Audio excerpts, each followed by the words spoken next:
Hello and welcome back. Flavor Friday, everyone.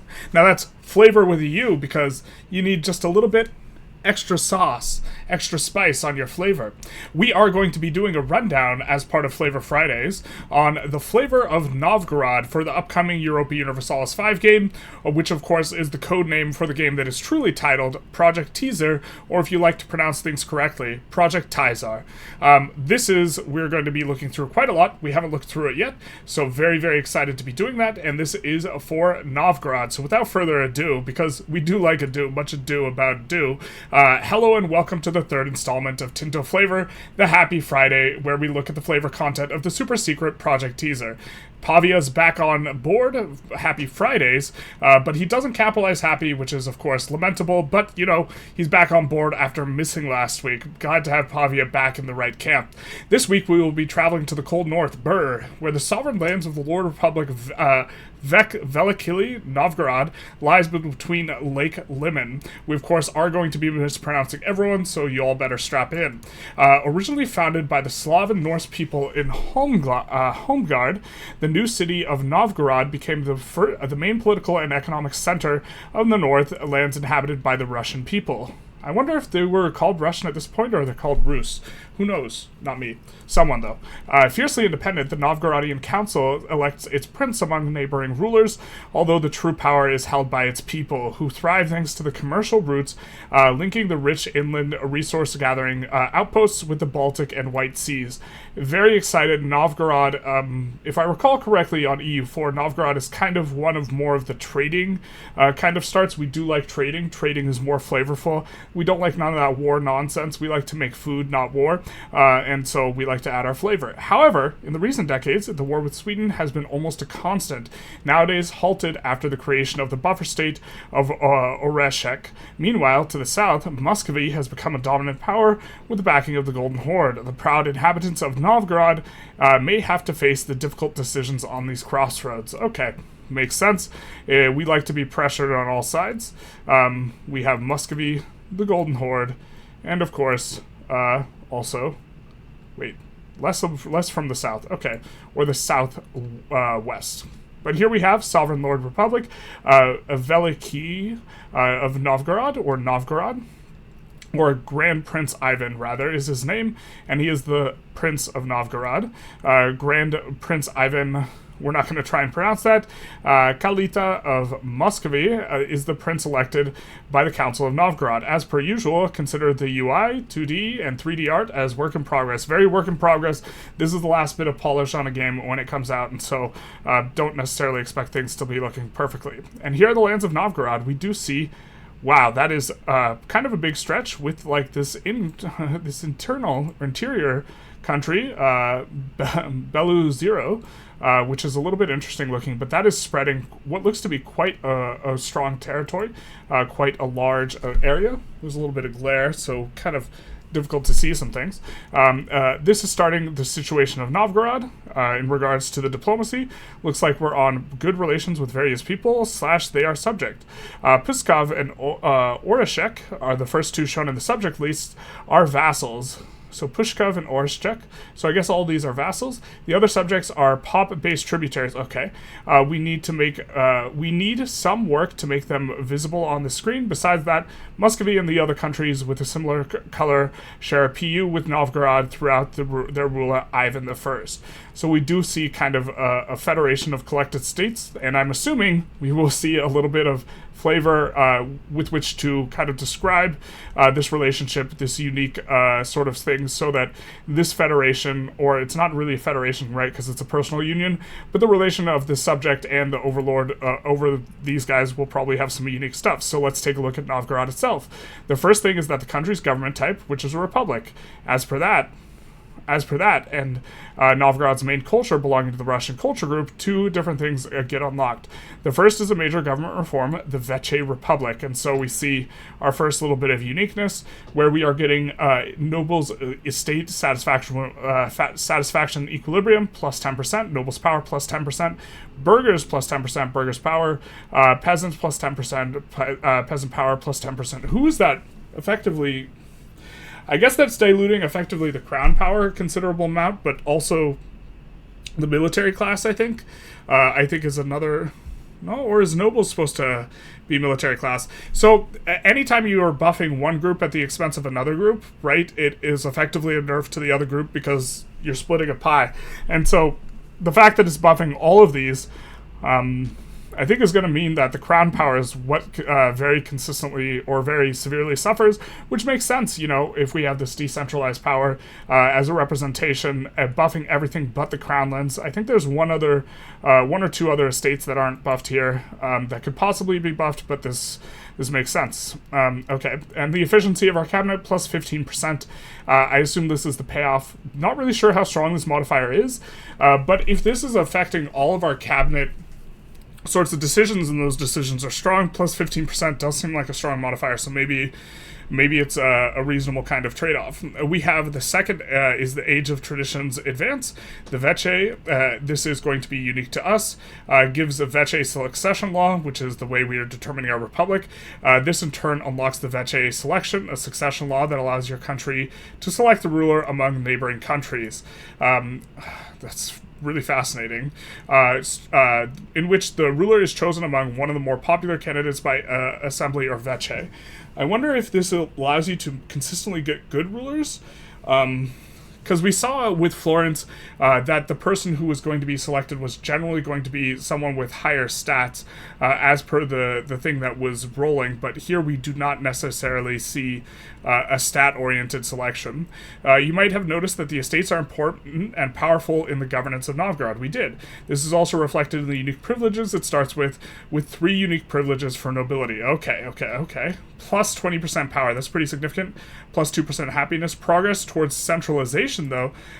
We're generally going to assume that centralization is a good stat, so this looks like a solid estate. Maximum tax for the noble estate, minus 5%. So, we will get more control and the positive benefits of centralization, and in exchange, we can't tax the nobles as much. We know that if the nobles are receiving more money, though, they will engage in their own sort of economic activity. They'll build their own buildings, this type of stuff. And so in that sense, they'll get more entrenched, and it'll be harder to uproot them, but maybe it increases the overall power of the nation by a significant enough amount that this is worth it. We have the Ryad, the state privilege, which is going to give a 5% happiness, 50% power. That is a lot of power. So the nobles are just going to be really strong. Efficiency of the cabinet, plus 5%. But here we have, I guess the idea is we have a whole bunch of nobles, and those nobles are really strong, but in exchange, they're really strong in the sense that their cabinet's really nice for the nobles who are in the cabinet, but also they have a lot of power. The Ryad is the given name to the contract signed between the boyars and the state, and so this is describing the relationship, and this makes sense. It protects the interests and powers of the boyars while also defending the responsibilities and rights of the prince. And so we're seeing this boyar system. I am liking how this is kind of emerging in terms of I know very little about Russia, during this time period, and so this is definitely painting a picture of this sort of semi-decentralized rule through a whole load of different boyars and leaders, and they elect a primary ruler, this type of thing. Very cool. We see this is the next up is the Tiatsaki, something like that. I want to say tzatziki, but that's a sauce. Office, and this is 5% happiness, 50%, power, and then monthly army tradition. So, I mean, if the nobles are going to be really powerful, and they're going to be really happy, because we see that we are getting plus 12% happiness towards them, and then also estate satisfaction equilibrium of plus 10%. This seems pretty significant, in terms of being able to, maybe you don't really mind them being super powerful, and you get some army tradition. They are military leaders selected from the boyars, while in many states, their responsibilities lie in commanding our soldiers. The Tiatsaki office in our state serves as an additional position as the representative of the commoners, as acting judges in the commercial court, and as acting supervisors in fortifications. That is an interesting sort of distribution. So the military leaders burghers are responsible for some elements of the administrative going-ons, and of course this makes sense why they would get power, and 1 for the burghers, and so this is what we will see. Expecting to see a decent amount of trade kind of orientation. We get 5% happiness, 25% power, crown power minus 10%. That is painful alongside the dilutions we're already seeing, but we see trade maintenance minus 25%. That seems like a strong modifier. It's going to depend on how much we can stack this in this type of thing. If it's stackable, it's really, really strong. But if it's not stackable, even still, this implies that we can increase the number of trade routes we can run by 33%, right? Because if the cost is reduced by 75%, math, but this will be good for us. And then monthly Republican tradition, 0.2, and so we will be getting tradition in terms of Republican tradition. I think that's part of I don't think that's a culture like progress towards centralization is, but we do see kind of some trade-off modifiers that are positive in exchange for us giving control up, in terms of minus crown power and plus power to everyone else. The heads of Ivan's kindred, our local merchant guide, are permanent members of the commercial court of Novgorod and the ruling council of the Novgorod Republic. With their presence in the politics and the agreements made between them and the nobles, the successful trade of our nation is ensured to last. Okay, makes sense. Sounds good. There are some unique policies. The first is the legal code law, monthly progress towards serfdom. Less happy about this type of modifier. I imagine this isn't going to be very good. We see a state satisfaction equilibrium, 2.5%, so we do see a little bit of a trade-off, and maybe this trade-off is worth it. We get noble estates at satisfaction equilibrium, plus 10%, and takes 673 days to implement. Interesting. This was the legal code of the Kievan Rus, heavily influenced by their Norse origins. It was written at the beginning of the 12th century and remade during many centuries and was the main source of old Russian law. So I know that one of the problems of like kind of a lengthened like period of serfdom was one of the problems, at least in the Victorian era, that hurt Russia and their ability to industrialize. And so we see a little bit of a historical kind of I don't want to say artifact, but precursor towards this condition, in 1337 for our start date for EU5, definitely not EU5, definitely Tinto Talks Project Teaser. Here we see a second is for the administrative system law, where we will get monthly prosperity, plus 0.5%. That seems great. Monthly development, 0.001. How much is that? I guess I don't know how strong this is. I mean, this seems like the type of thing you would want to have in. There's no drawbacks. It is the highest unit of administrative division of Novgorod. At any time, the lands are always governed in 5 states, with 4 of them being adjacent states next to the city of Novgorod itself. This seems just like strictly good, though. This isn't a trade-off type of thing, where this is the previous one is more of a trade-off, but this just seems good. Novgorod also has some unique works of art, such as the House of the Holy Wisdom. We see art quality very good. Monument, 1128, and this is, kind of a unique piece of art for us. This will reappear later in this Tinto Flavour, so keep an eye on it. How can we read on while keeping an eye on it? See, now our eye's off. Our eyes on, our eyes off. You can't even see our eyes. We got the glasses on.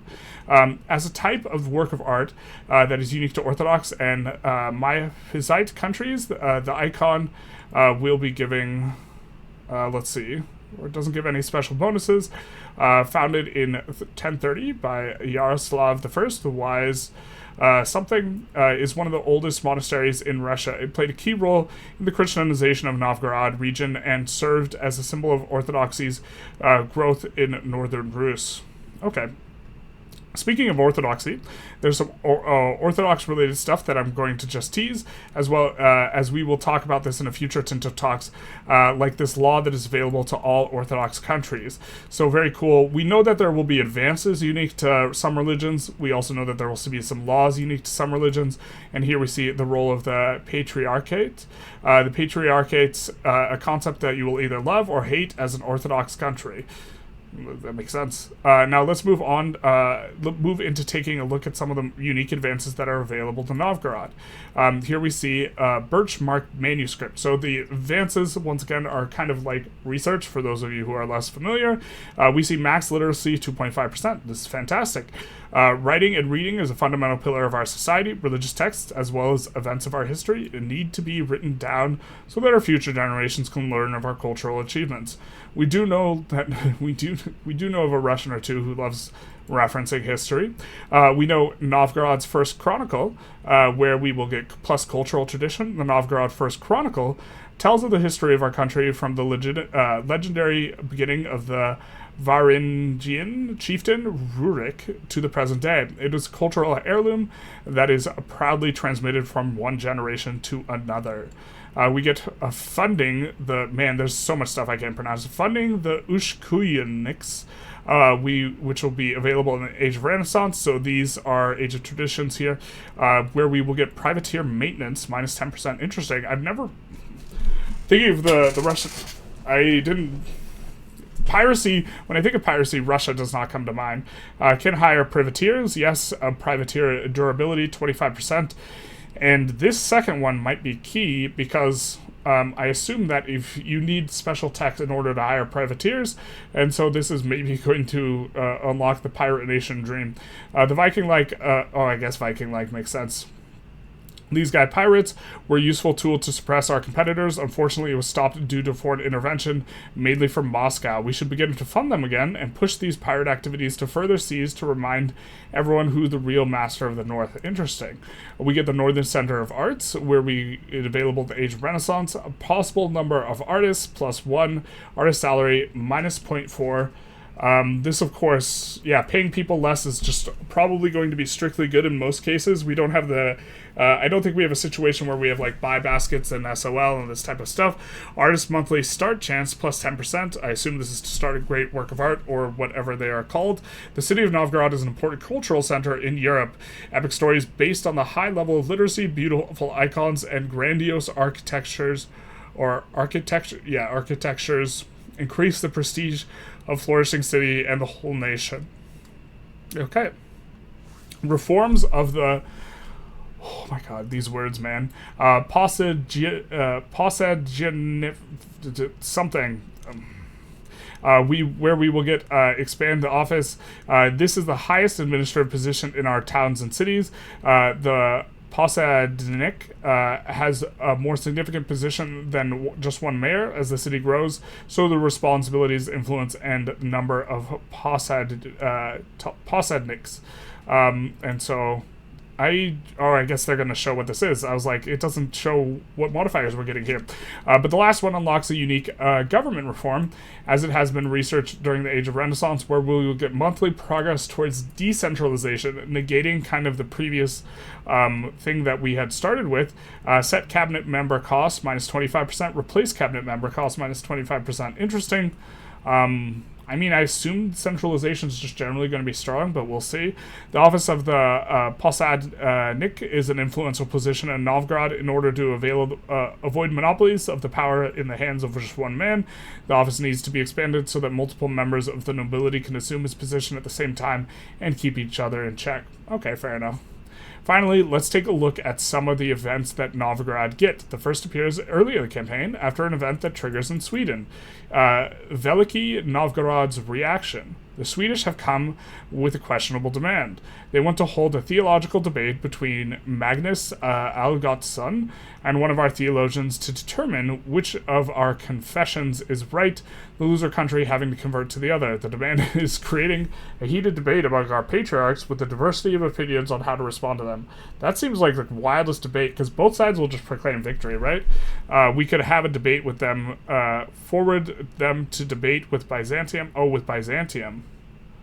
But isn't this with Swedish? I know Byzantium's Orthodox.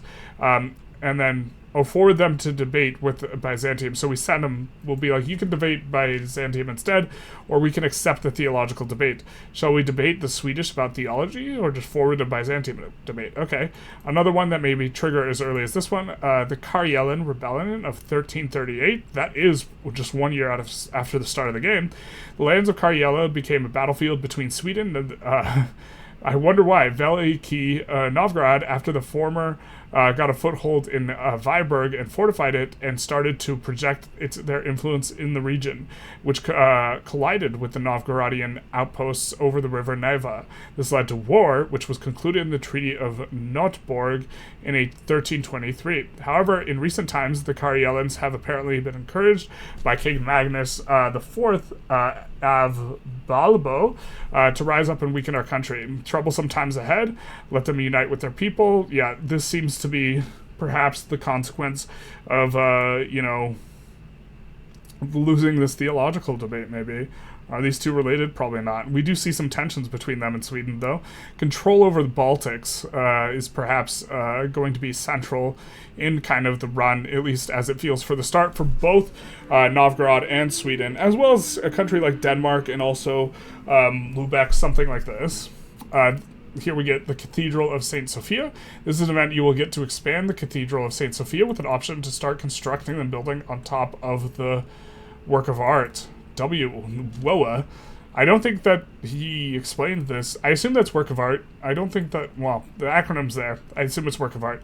The Cathedral of St. Sophia, also known as the House of Holy Wisdom, in Novgorod, is the spiritual center of our republic. It is the symbol of the city itself, and even if its membership, even its ownership of the land is in our territory. In its many years, the cathedral has become the subject to time itself and requires renovations. The patriarchs would be more than appeased if we invest in the renewal of the building, so we have this cost of 1,000 ducats. That's buckets of ducats. Our patriarchs gain an extra estate satisfaction, which is going to be useful, but it's trending towards an equilibrium anyways. And Novgorod gains one grand cathedral, which is kind of... A grand cathedral is something that's kind of funny to have a numerical value before in front of, but okay. This is another event that you can get after 1400, the Sovet Gospod.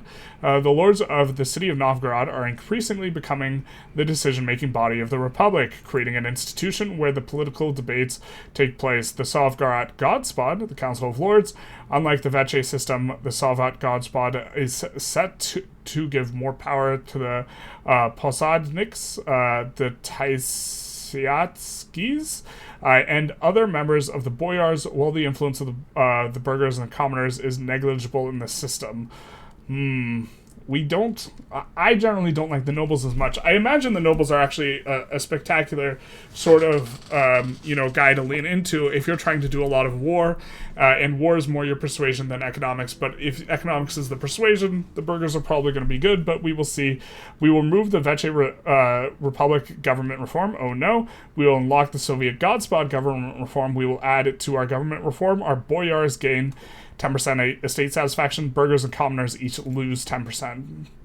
This will unlock a new government reform and will replace the Veche Republic as your main government reform, where we will be receiving... Now, remember, this one was giving... The Veche one, I believe, was giving plus 10% power and satisfaction to all the groups, and then a little bit of a tidbit for cabinet efficiency or something like this. I think it was 15%. Here, instead, we will get nobles power plus 20% instead of 10%. Also, estate satisfaction equilibrium plus 10%. And stability decay minus 0.1. I assume this is a good modifier because it's in green. I would think that stability gain would be the good version, but okay, let's assume that this is a good modifier. And efficiency of our cabinet, 15%. Well. I mean, we saw efficiency of cabinet on both of these. I mean, I guess that we don't like it's giving power to the nobles, but stability decay, this is maybe good. The Council of Lords is the decision-making institution of the Republic. Unlike the Veche system, the Soviet Godspot is set to give more power to the Posadniks, Tiatskis, and other members of the nobility. The influence of the burghers and the commoners is negligible in the system. I think we already read that. Did we already read that? Bam, might be the same flavor text. And much more content will be available for Novgorod, but that's it all for today. I feel like they kind of loaded up a whole bunch of the stuff at the beginning, and also that this was a little bit shorter than Florence. But I hope you enjoyed today's Tinto flavor. Next week, we will be taking a look at Mali, the land of Mansa Musa, which will be very exciting. The richest man ever in history, I think. Although it depends on whatever metrics you use. He's certainly in the discussion. He just gifted everyone gold because, it was party favor for him. And one of probably the I think this might be the best recorded African empire in terms of history, that there is like a historical record, but that guy was super, super, super rich. But anyways, I hope you enjoyed this Tinto flavor. If you did, please feel free to like, comment, subscribe. You know, do the YouTube algorithm thing. And other than that, have a Flavor Friday.